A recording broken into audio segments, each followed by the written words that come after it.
So you know me, I had to get some burning questions in. So here's how we're going to start with Tim Hasselbeck. Will Dak Prescott and CeeDee Lamb both have new deals before week 1, Tim? RC, since you're saying it's got to be both guys, I'm saying no, this isn't going to happen. It would not surprise me if CeeDee Lamb's deal gets done just because of what's happened with the wide receiver market. But I don't think there's any shot, based on what we've heard from Jerry Jones, that we're going to get a new deal for Dak Prescott. And so for that reason, I'm out on that happening before the start of the season for the Dallas Cowboys and 2 of their best players. Nick, with both of these guys up, do you think Dak ends up playing his last year without CeeDee Lamb?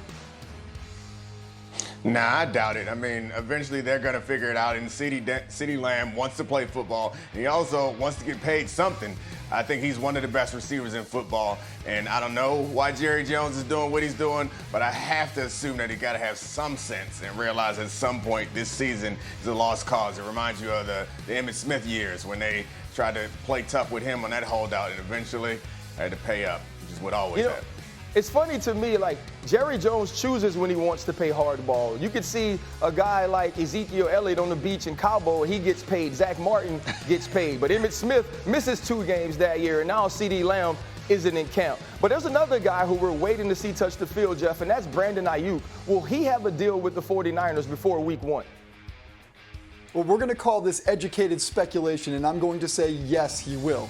That's not to say that this couldn't still go awry and he could wind up with another team. We know a team like the Pittsburgh Steelers willing to give up draft compensation and the type of contract that Ayuk would take. The 49ers, though, clearly still have a desire to keep Ayuk. Now they have the answers to the test. They know ultimately what his market will value him at. So I personally think that he will get this deal done with the 49ers before week 1. Tim, with so many weapons in San Francisco, how vital is Brandon Ayuk to Brock Purdy's success? Look, I think he's really important. Look, Brock Purdy is a very good player, but I think that part of his success, this is probably undeniable, is because of how talented they are all around him. You know, not just McCaffrey, not just Kittle, you know, not just Ayuk, like it's not just Debo. Like, there's a lot of guys, and there's a reason why. And so, yeah, he's critical because he makes a lot of big plays in the passing game. Yeah, this feels like one of those situations that started out and you couldn't see Brandon Ayuk being back in the San Francisco 49er uniform. But as we get closer to game time, I feel like he will be there. And this will be another time that the San Francisco 49ers has what it takes to make a run at the NFC Championship. Neek, the Pittsburgh Steelers have a quarterback battle. Who do you see starting for the Steelers in week 1?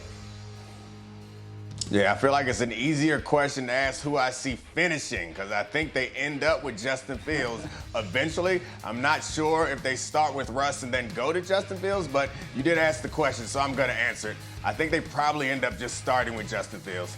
They're a defensive team that runs the ball really well. That's a quarterback that they know can give them something in the rushing game and rely more heavily on their defense. I was there in camp, and there was a different flavor or a different feel for the Pittsburgh Steelers, knowing that they had moved on from Kenny Pickett. But here's what Dan Orlovsky had to say about this ongoing quarterback battle and who should really be the starter week 1. Both of these guys, both Russell and Justin, are flawed players right now. There's only one of them that has a potential upside that, in my opinion, can make them legitimate contenders in their division. I don't think with the version of Russell Wilson that we saw this weekend, the Pittsburgh Steelers can realistically contend in this division. With the moments that we've seen from Justin Fields, I think that they can contend in this division. Tim, is Dan making sense here? Do you agree with him? He is making sense, RC. You said that like you're not sure it makes sense most of the time. Yeah, I think he's absolutely making sense here, because I think that when you look at, just like the upside, and I think this is part of what Dan's referring to, that Justin Fields has, like Russell Wilson doesn't have that anymore. Russell Wilson is a decade older than Justin Fields. Justin Fields still has the potential to be an ascending player. There are physical attributes that he has right now at this stage of his career that Russ just doesn't have. And then, so if you say, okay, well, how about the experience? Is Russell playing like an experienced, knowledgeable, wiser player that would give you the advantage, to be more efficient at quarterback. And when you watch him and he's taking sacks and the ball's not coming out on time, the answer is no. And so I actually think that this is an easier decision than it was a month ago when you really didn't know what you were getting from either guy. I think it's more evident what you're getting from each quarterback. I would clearly go with Fields here. I'm not doing that.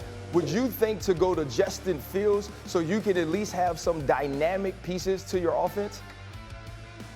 Yeah, it feels like they both are kind of high-risk players at this point. And like Tim said, a few months ago, I had convinced myself that Russell Wilson was going to be the mature quarterback that's going to keep this team safe. But he's kind of feels like a high-risk, low-reward quarterback right now. He holds onto the ball a little too long, and then the result is a check down. I don't know if it's going to get different in the regular season. I doubt that because we haven't seen the great Russell Wilson from years past that hits those deep balls. At least with Justin Fields, who holds onto the ball a little long also, there's still a chance that he might tuck it and run for a big play, or he might hit somebody deep downfield. So again, it's only preseason, but given the last 2 years of Russell Wilson, there's not much to be excited about. The only argument to start Russell Wilson is to just give Justin Fields time to untrain himself with some of the bad habits he picked up in Chicago, but it doesn't seem like there's a really good argument to hand the ball to Russell because of the way Russell's playing. Jeff, and you think that Russ has a fatal flaw that could keep him from succeeding in Pittsburgh? Yeah, at the risk of overstating the significance of the preseason, but hey, why not? Because that's all we have right now. I would call those 3 sacks from Russell Wilson this last game possibly the most significant moment of the preseason for any player or any team. The fact that he goes in there and does exactly the thing that is his kryptonite, which is getting sacked, is a little disconcerting. Actually, it is a lot. It's very disconcerting. This is a guy who has 10 seasons where he was sacked 40 times or more. That is the most such seasons for a quarterback in NFL history. This has been the problem. This is what drove Sean Payton crazy in Denver, and quite frankly, it's a big part of the reason why he's even available to be in Pittsburgh in the first place. So for him to go out and give up those 3 sacks, I hate that I'm doing this right now because I kind of loathe hot takes during the preseason, but to me, that's the one thing you can avoid in the preseason. This is when you should look crisp. You should not be doing those types of things, and instead, we saw exactly that.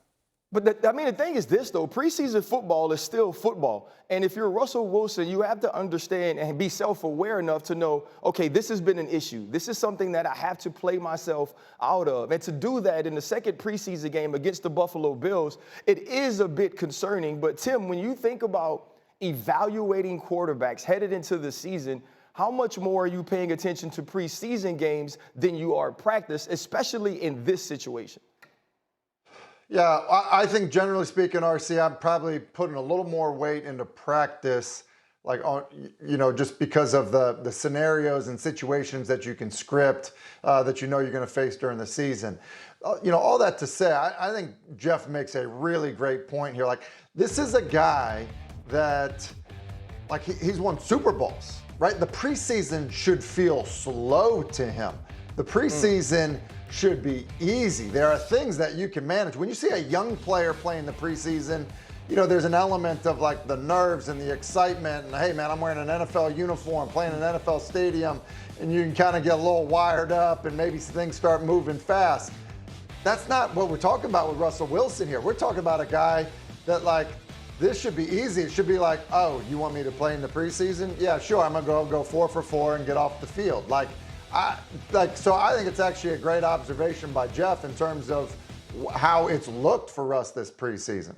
Dom, real quick, if you're a defensive guy, by the way. Dom, if you're a defensive guy on this team and you've watched these 2 quarterbacks in the preseason, which of them are you begging Coach Tomlin to start? Yeah, it's got to be Justin Fields because he might give us some more run support to allow us to play a little bit more aggressive on the defensive side of the ball. I think it seems pretty clear that Justin Fields has the opportunity or has the potential to make big plays. And all the stuff about him taking sacks, it's harder to evaluate that stuff in practice. So these games mean more to Russell Wilson than they do to any other veteran quarterback. And I've seen Jaden Daniels is a good example of a young quarterback who gets in there and reads the blitz and gets rid of the ball quickly. This is something that's always plagued Russell Wilson that he's never been able to address. Yeah, it's scary, right? You think about last season, at least going into the year, they felt like they had Kenny Pickett and knew exactly who their starter would be. Now with getting Russ, acquiring Justin Fields later, it seems that there are more questions than answers for the Pittsburgh Steelers at the quarterback position, and that's not the place that Mike Tomlin nor Steelers fans expected this team to be headed into 2024.